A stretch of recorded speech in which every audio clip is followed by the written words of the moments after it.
We made a ride up to Easton, and I saw the water tower, and I fell in love with it. I'd only lived in Louisville, had never been outside of Louisville to live anywhere else.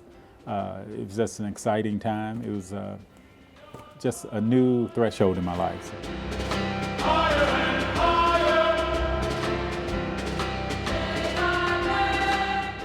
Well, for me, growing up in Louisville, Kentucky, I lived in an area called Smoketown, and I lived on the edge, the fringe of Smoketown.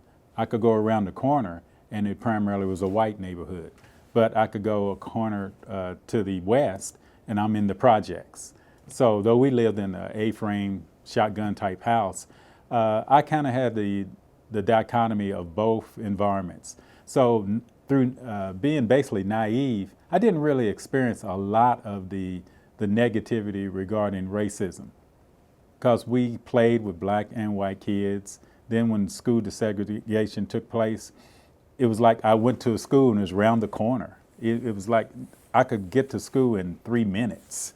So the transition was different. So coming to Eastern, it was a growing up time, because then I started experiencing some of the real world, meaning 300-400 of us as African-American students on campus at that time.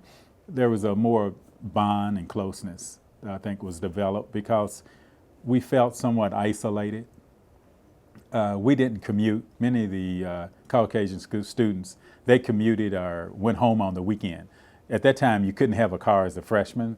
We barely could afford to get to school, so I definitely was not going home every week. I actually came here initially on the Greyhound bus with my Foot Locker. So the first time that we went home was after about 2 months, and we hitchhiked.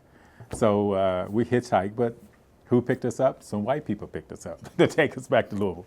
So it was a different experience, but I would have to say it was a growing up time and a time of bonding and learning more about who I was as a person, and the identification as being a black male on a college campus. And at that time, I think our mascot, our signature, we were more like Maroons or Rebels, or we had some negative connotation name.